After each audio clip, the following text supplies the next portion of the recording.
Primary interview প্রক্রিয়ার জন্য ১৩টি টপিক খুব ইম্পর্টেন্ট এবং এই ১৩টি টপিকই তোমাদের পড়তে হবে এবং ইন্টারভিউ এবং অ্যাপটিটিউড টেস্টের ক্ষেত্রে এই ১৩টি টপিকের ওপর থেকেই প্রশ্ন আসবে। তোমরা নিশ্চিত থাকো এর বাইরে কিন্তু কোনো প্রশ্ন জিজ্ঞাসা করে না বা করবে না। আজকের ভিডিওতে আমরা সেই গুরুত্বপূর্ণ ১৩টি টপিক কী এবং সেই টপিকের মধ্যে কী কী পড়তে হবে সেই নিয়ে ডিটেলসে আলোচনা করে দেবো।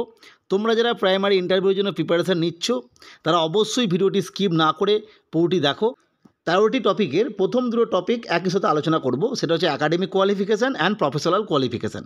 তোমাদের যে অ্যাকাডেমিক ডিগ্রি এবং প্রফেশনাল ডিগ্রি তোমরা যে নির্দিষ্ট এডুকেশনাল ইনস্টিটিউশন থেকে নিয়েছো অর্থাৎ প্রতিষ্ঠান থেকে নিয়েছো তার ইম্পর্টেন্স যদি কিছু থাকে, হতে পারে সেটা কোনো মহাপুরুষ বা মহামানব বা কোনো স্বাধীনতা সংগ্রামী তিনি তৈরি করেছিলেন বা তিনি সেই স্কুলে পড়াশোনা করেছিলেন, ১ নম্বর তৈরি করতে পারেন।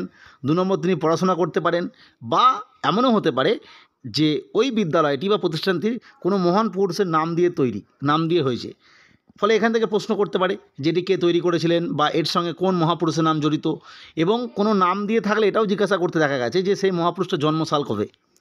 আর একটা প্রশ্ন আসে, সেটা হচ্ছে কোনো একটা ইউনিভার্সিটির ক্ষেত্রে এটা হয়, সেটা বর্তমানে নামটা পরিবর্তন হয়ে গেছে, অর্থাৎ অনেক আগে তৈরি হয়েছিল, সেই সময় নামটা একরকম ছিল, বর্তমানে একরকম হয়ে গেছে, সেখান থেকে প্রশ্ন করে। এটা গেল অ্যাকাডেমিক এবং প্রফেশনাল কোয়ালিফিকেশান। জাস্ট দেখে রাখবে, সবার ক্ষেত্রে এটা হবে না, যাদের ক্ষেত্রে আছে তারা শুধু দেখে রাখবে। ২ নম্বর ইম্পর্টেন্ট যেটা, এটা প্রত্যেককে দেখে রাখবে, নেম অ্যান্ড সারনেম, অর্থাৎ প্রত্যেককে নিজের নামের মানে ১ নম্বর জিজ্ঞাসা করে। এবং ২ নম্বর পদবীর যে উৎপত্তি, কিভাবে পদবীটা এলো, ওই যে নির্দিষ্ট পদবী যার যে পদবী আছে আর কি, যদি তার উৎপত্তিগত কোনো কারণ থেকে থাকে তাহলে সেটা একটু দেখে রাখবে। ৩ নম্বর যেটা, মানে ৪ নম্বর এই স্লাইড অনুযায়ী, ডিস্ট্রিক্ট, নিজের জেলার হিস্টোরিক্যাল অ্যান্ড জিওগ্রাফিক্যাল ইম্পর্টেন্স যদি থাকে তাহলে দেখে রাখবে। অর্থাৎ তোমার নির্দিষ্ট জেলার যে হিস্টোরিক্যাল ইম্পর্টেন্স যদি থাকে কিছু দেখে, যদি না থাকে দেখার দরকার নেই। সেটা হতে পারে হিস্টোরিক্যাল বলতে সেটা কোনো বড় মসজিদ, বড় মন্দির, বড় কোনো প্রতিষ্ঠান, এই ধরনের কিছু, আর্কিটেকচার, এই ধরনের কিছু। জিওগ্রাফিক্যাল এক্সপেক্টে সেটা হতে পারে কোনো রিভার, কোনো ল্যান্ডফর্ম, এই সমস্ত বিষয়, পাহাড় পর্বত, এই সমস্ত বিষয় বা জিআই ট্যাগ এখান থেকে প্রশ্ন করে। অর্থাৎ নিজের ডিস্ট্রিক্টের খুব গুরুত্বপূর্ণ হিস্ট্রিক্যাল অ্যান্ড জিওগ্রাফিক্যাল ইম্পর্টেন্সগুলো দেখে রাখবে যদি থাকে। ৫ নম্বরটা জাস্ট দেখে রাখার জন্য লিখেছি, সিলেবাস অফ টেট, অর্থাৎ যে টেট পরীক্ষা তোমরা দিয়েছো তার যা সিলেবাসটা কী কী বিষয় আছে সেটা। ৬ নম্বরটা একদম 100% ইম্পর্টেন্ট, এই জায়গা থেকে প্রশ্ন আসার বেশি সম্ভাবনা। ৬ নম্বরটা ভালো করে বোঝো। ৬ নম্বরের এ পয়েন্ট আমি লিখেছি, syllabus and book of pre primary to 5, অর্থাৎ প্রাইমারি সেকশনের প্রতিটি ক্লাসের নির্দিষ্ট যে বইগুলো আছে তার নাম কি। প্রশ্ন আসে যে ক্লাস 3-র ইংরাজি বইটার নাম কি বা ক্লাস 5-এর বাংলা বইটার নাম কি, সেই বইগুলোর নাম এবং সিলেবাস, অর্থাৎ 3-তে পরিবেশ যে বইটা আছে সেখানে কী পড়ানো হচ্ছে, অ্যাকচুয়ালি সিলেবাসটা কী রয়েছে, বা 4-এর ক্ষেত্রে ইংরেজিটা সিলেবাস কী রয়েছে, এইগুলো দেখে রাখবে। কেন দেখে রাখবে? সিলেবাস থেকে কী প্রশ্ন করে, ১ নম্বর প্রশ্ন করে, হয়তো তোমায় জিজ্ঞাসা করতেই পারে, কোনো সাবজেক্ট ওয়াইজ নয়, হয়তো তুমি বাংলার টিচার, মানে বাংলাতে অনার্স করেছো, তাতেও জিজ্ঞাসা করতে পারে, বা ম্যাথের অনার্স করেছো, যে আচ্ছা 4-এর ক্ষেত্রে যে অঙ্কর সিলেবাসটা রয়েছে সেখানে কী কী আছে, অ্যাকচুয়ালি কী কী পড়াতে হবে, এরকম প্রশ্ন করে। বা এরকম প্রশ্ন করতে দেখা গেছে যে 3-র যে গড় চ্যাপ্টারটা আছে সেই গড় এই ধারণাটা ছাত্রদের কীভাবে দেবে, অর্থাৎ এইভাবে কিন্তু পুরো সিলেবাসটা দেখে রাখতে হবে। ২ নম্বর যে বিষয় লিখেছি, এভালুয়েশন সিস্টেম, অর্থাৎ বর্তমানে যে মূল্যায়ন পদ্ধতি সেই মূল্যায়ন পদ্ধতিটা কীরকম, এখান থেকে প্রশ্ন করে। এইটা বিষয়টা বলার আগে একটা তথ্য দিয়ে রাখি, আমরা কিন্তু কী বই পড়ানো হয়, সিলেবাস কী, এভালুয়েশন সিস্টেম, এই নিয়ে কিন্তু বিভিন্ন ভিডিও প্রাইমারি টেট প্লেলিস্টে, মানে প্রাইমারি টেট ইন্টারভিউ প্লেলিস্টে আপলোড করেছি, তোমরা দেখে নিতে পারো। এভালুয়েশন সিস্টেম থেকে কী প্রশ্ন করতে পারে, বর্তমানে এভালুয়েশন সিস্টেমটা কীরকম আছে, সেখানে ফর্মেটিভ এভালুয়েশন এবং সামেটিভ এভালুয়েশন যে ব্যাপারটা সেটা কী। প্রশ্ন করতে পারে হলিস্টিক প্রোগ্রেস যে রিপোর্ট কার্ড, HPC বা হলিস্টিক প্রোগ্রেস যে এভালুয়েশন সেটা কি। প্রশ্ন করতে পারে CCE যেটা কন্টিনিউয়াস কম্প্রিহেনসিভ এভালুয়েশন, এটা কি। এই ধরনের যে এভালুয়েশন সিস্টেমগুলো আছে সেখান থেকে প্রশ্ন করতে পারে। বা CWSNদের জন্য কী ধরনের মূল্যায়ন করা হয় ক্যান্ডিডেটের জন্য, পিছিয়ে পড়া স্টুডেন্টদের জন্য কী ধরনের মূল্যায়ন করা, এই ধরনের কিন্তু এভালুয়েশন সিস্টেম বা এই রিগার্ডিং তথ্য দেখে রাখবে।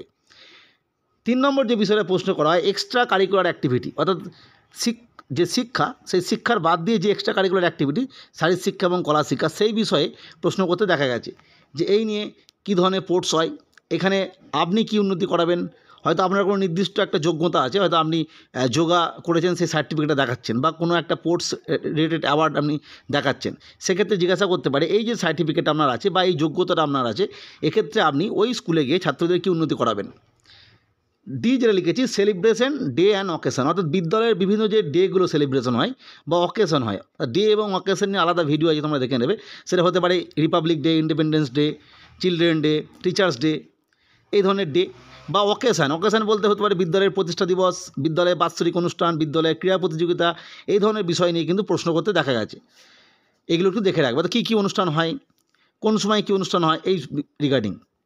7 নম্বর যে ইম্পর্টেন্ট যা রেখেছি পয়েন্টটা, নলেজ অন সাবজেক্ট। এখানে নলেজ লিখেছি, আমি সিলেবাস লিখিনি, কারণ এসএলএসটির ক্ষেত্রে সাবজেক্টটা খুব ভালোভাবে পড়তে হয়, কিন্তু প্রাইমারির ক্ষেত্রে বলে রাখি সাবজেক্টটা জাস্ট যেটুকুনি পড়া আছে সেটাই যথেষ্ট, এর বাইরে কিছু পড়ার দরকার। সাবজেক্ট বলতে একটা অনার্স বা পাশের সাবজেক্টের কথা বলছি। এখান থেকে যেটা প্রশ্ন বিগত যে টেট 22-এর রিক্রুটমেন্ট প্রসেস হয়ে গেছে আর কি, সেখানে কিন্তু প্রশ্ন করতে দেখা গেছে যে ধরনের, সেটা হচ্ছে 1 নম্বর সহজ প্রশ্ন, ইজি, অর্থাৎ সে ম্যাথে অনার্স করেছে কিন্তু তাকে বলা হয়েছে লসাগু গসাগুর যে ধারণা কীভাবে দেবে। আবার এমন স্টুডেন্টরা যে বাংলায় অনার্স করেছে তাকে কিন্তু একটা নির্দিষ্ট উপন্যাসের কোনো একটা চরিত্র বর্ণনা করতে বলা হয়েছে, বা কোনো একটা উপন্যাস কত সালে প্রকাশিত হয়েছে সেটা বলতে বলা হয়েছে। অর্থাৎ এইখান থেকে প্রশ্ন কী করবে সেটা বোঝা মুশকিল। ফলে এই মুহূর্তে কিন্তু তোমাদের এই সময়ের মধ্যে, এইটুকুনি সময়ের মধ্যে এই পুরো সিলেবাসটা কভার করা সম্ভব নয়, ফলে নিজের সাবজেক্টটা জাস্ট একটু দেখে রাখবে। ইম্পর্টেন্ট বিষয় প্রাইমারি এডুকেশনের ক্ষেত্রে 8 নম্বরটা ইম্পর্টেন্ট, কারণ এইটা কিন্তু প্রাইমারি স্কুলের ক্ষেত্রে কেউ জিজ্ঞাসা করে। প্রথমেই যেটা পড়তে বলবো ডিপিএসসি মানে ডিস্ট্রিক্ট প্রাইমারি স্কুল কাউন্সিল, তারপর হচ্ছে সার্কেল, তারপর হচ্ছে SI sub inspector of schools SIS, তারপর হচ্ছে district inspector of school primary, তারপর হচ্ছে অ্যাসিস্ট্যান্ট ইন্সপেক্টর অফ স্কুল বা এআইএস। এখান থেকে কী ধরনের প্রশ্ন করে, প্রশ্ন যেটা করে প্রথমে ডিফাইন করতে বলে বা ডেফিনেশন দিতে বলে, মানে অ্যাকচুয়ালি ডেফিনেশন নয়, যে ডিপিএসসির কনসেপ্টটা অ্যাকচুয়ালি কী, সার্কেল কনসেপ্টটা কী, সার্কেলের সঙ্গে যে ব্লক অ্যাডমিনিস্ট্রেটিভ লেভেলে যে ব্লক তার পার্থক্য কী, এরকম প্রশ্ন জিজ্ঞাসা করে। নাম্বার থেকে প্রশ্ন করে, অর্থাৎ বলতে পারে যে বর্তমানে ওয়েস্ট বেঙ্গলে কতগুলো ডিপিএসসি আছে, বা তোমার যে নির্দিষ্ট ডিপিএসসি মানে যেখানে তুমি প্রেফারেন্স দিচ্ছ আর কি, যে আমি এই ডিপিএসসিতে নিতে চাইছি, সেখান থেকে যে এই ডিপিএসসি কতগুলো সার্কেল আছে জানা আছে। এবং ইম্পর্ট্যান্ট বিষয়, অনেক সময় নিজের যে অ্যাড্রেস, সেই অ্যাড্রেসের সার্কেল কোনটা সেই স্কুল ধরে আর কি, সেটা জিজ্ঞাসা করে। আর এসআই ডিআই এআইদের ক্ষেত্রে যেটা ব্যাপার, সেখান থেকে প্রশ্ন আসে যেটা, যে ডিপিএসসির যে চেয়ারম্যান বর্তমান সময়ে আপনার যে ডিপিএসসি, তার নাম জিজ্ঞাসা করে। বা এসআই যিনি আছেন আর কি সাব ইন্সপেক্টর স্কুল, অ্যাকচুয়ালি তিনি কার হেড, কোন দপ্তরের হেড, ডিআই কোন দপ্তরের হেড মানে কোন অফিসের, এরকমভাবে প্রশ্ন করে। এগুলো একটু দেখে রাখবে, সংখ্যাটা, ডেফিনেশনটা আর নামগুলো। এসআই ডিআই এআইদের নাম নয়, নামটা শুধুমাত্র চেয়ারম্যানের নামটা মনে রাখলেই হবে। 9 নম্বর যেটা ইম্পর্টেন্ট প্রশ্ন করে বা পড়তে হবে, government scheme in school, school মানে প্রাইমারি স্কুল, অর্থাৎ সেখানে কী কী গভর্নমেন্ট স্কিম দেওয়া হয়, ফ্রি টেক্সট বুকস, জুতো, এছাড়া মিড ডে মিল, ঐক্যশ্রী, এগুলো আমরা আলোচনা করেছিলাম আলাদা ভিডিওতে, তোমরা দেখে নেবে। ফ্রি এডুকেশন, এটা দেখে রাখবে। 10 নম্বর যেটা দেখতে হবে, ডিউটি অফ এটি, অর্থাৎ অ্যাসিস্ট্যান্ট টিচার হিসেবে যেহেতু আপনি নিয়োগ পাচ্ছেন, সেক্ষেত্রে আপনার ডিউটি কী হবে।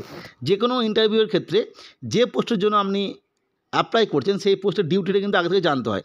আমরা প্রথমে জানি 1 নম্বর ডিউটিটা আলোচনা করছি, আলাদা ভিডিওতে দেখে নেবে। যে প্রথমে যে মেন হচ্ছে টিচিং, শিক্ষা দেওয়া বা শিক্ষাদান, এটা গেল একটা বিষয় টিচিং।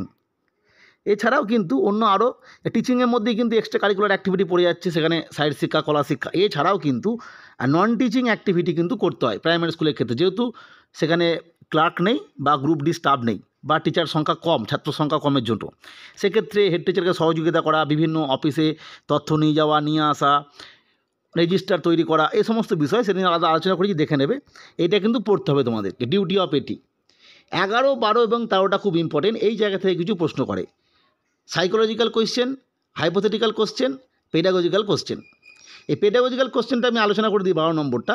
এখানে কী কী পড়তে হবে, এর মধ্যে পড়তে হবে টিএলএমের ব্যবহার বা টিএলএম কীভাবে ইউজ করবেন, বিভিন্ন থট যেগুলো আছে, বিভিন্ন মতবাদগুলো আছে, কে কোন মতবাদ দিয়েছেন, তার কী পদ্ধতি। এছাড়া লার্নিং প্রসেস বলতে যেটা আমরা বলেছিলাম, সরব পাঠ, নীরব পাঠ, সমবেত পাঠ, এই ধরনের বিষয় বা এক্সেট্রা, অর্থাৎ পেডাগজি রিলেটেড চাইল্ড সাইকোলজি ব্যাপারটা যেটা আছে সেটা পুরোটা দেখে রাখতে হবে। আর 11 এবং 12 যেটা হাইপোথেটিক্যাল এবং সাইকোলজিক্যাল প্রশ্ন, সেটা তোমরা বুঝতেই পারছো যে প্রাইমারি শিক্ষক কেন হতে চাইছেন, দূরে চাকরি পেলে কী করবেন, বা আপনি পিএইচডি করেছেন তারপরে প্রাইমারি স্কুলে কেন আসছেন, আপনি বিএড করেছেন আবার ডিএলএডও করেছেন, ফলে কোনটা লক্ষ্য, হাই স্কুল আর প্রাইমারি স্কুল, সহকর্মীদের সঙ্গে কীরকম ব্যবহার করবেন, বা পিছিয়ে পড়া ছাত্র তাকে কীভাবে পড়াবেন, এই সমস্ত বিষয় নিয়ে এই 3টে জায়গা আছে। কিন্তু মূলত পেডাগজি ক্ষেত্রে আমি বলবো বিভিন্ন থট যেগুলো আছে, টিএলএমের ব্যবহার, লার্নিং প্রসেস যেগুলো, সেগুলো দেখে রাখতে হবে। 13 নম্বর যেটা ইম্পর্টেন্ট সেটা হচ্ছে বাংলার প্রতিশব্দ। এটা আগে জিজ্ঞাসা করতো বিভিন্ন শব্দের, মানে এডুকেশন রিলেটেড যে শব্দগুলো আছে, SI, DI, AI, chairman, circle, এগুলোর যে বাংলা প্রতিশব্দ, summative evaluation, formative evaluation, HPC, CCE, এগুলোর বাংলা প্রতিশব্দ কী হবে এগুলো জিজ্ঞাসা করে, একটু দেখে নেবে। 14 নম্বর ইম্পর্টেন্ট যেটা সেটা হচ্ছে বাংলা তারিখ, যেদিন তোমার ইন্টারভিউ আছে সেদিন বাংলা তারিখটা কত দেখে রাখবে। আর একটা বিষয় দেখে রাখবে সেটা important current affairs. Important current affairs বলতে আর কিছুই নয়, যে কারেন্ট অ্যাফেয়ার্সগুলো একটা সাধারণ মানুষ হিসেবে জানা দরকার সেই ধরনের কিছু কারেন্ট অ্যাফেয়ার্স, অর্থাৎ সাধারণ মানুষ মানে যেটা প্রত্যেককেই জানে এমন কিছু কারেন্ট অ্যাফেয়ার্স, অর্থাৎ যেটা তুমি যেমন পরীক্ষার্থী তুমি যেমন জানছো, তোমাকে যে পড়াচ্ছে সেও জানে, তোমার বাড়ির যে বাবা মা তারাও জানে। নর্মাল বিষয়, কোনো নির্দিষ্ট খুব গুরুত্বপূর্ণ একটা মানুষ হঠাৎ করে মারা গেছেন কোনো বিশেষ কারণে, বা কোনো জায়গাটা হঠাৎ করে ভূমিকম্প টাইপের কিছু হয়েছে, পশ্চিমবঙ্গের ক্ষেত্রে আর বিশেষ কিছু ঘটনা ঘটে গেছে, এই ধরনের বিষয়, এইগুলো মানে খুব দু একটা কারেন্ট অ্যাফেয়ার্স যেটা প্রত্যেককেই জানে, সাধারণ মানুষও জানে, সেরকম কিছু কারেন্ট অ্যাফেয়ার্স তথ্য জেনে রাখবে, সেখান থেকে প্রশ্ন জিজ্ঞাসা করতে পারে। নেক্সট যেটা 15 নম্বর, সেটা অবশ্যই এই যে পেডাগোগিক্যাল সিচুয়েশন বললাম বা কোশ্চেন বললাম এর মধ্যেই আছে, তবু এটা আলাদা করে লিখেছি কারণ এখান থেকে আলাদা করে বললে তোমাদের বুঝতে সুবিধা হবে। সেটা যে এডুকেশনাল রিফর্মস অ্যান্ড কনস্টিটিউশন, অর্থাৎ বিভিন্ন যে শিক্ষার উন্নতির জন্য সংবিধানে কোথায় কোথায় কী উল্লেখ করা আছে, কোন কোন ধারায় উল্লেখ করা আছে। আরেকটা বিষয় যে বিভিন্ন যে কমিশন তৈরি হয়েছিল, Radhakrishnan commission, Mudaliar commission, NCF, NEP, এই যে বিষয়গুলো এইগুলো জাস্ট একটু দেখে রাখবে কোন কোন সালে এবং মূল প্রতিপাদ্য বিষয় কী ছিল। এবং তোমরা চাইলে ঠিক স্বাধীনতার আগে যেগুলো হয়েছিল বা অনেক আগে ওদের ডেসপাস থেকে আরম্ভ করে বা 1813 চার্টার অ্যাক্ট, যেখানে শিক্ষার জন্য সামান্য কিছু বলা হয়েছিল, এইগুলো একটু জাস্ট দেখে রাখবে।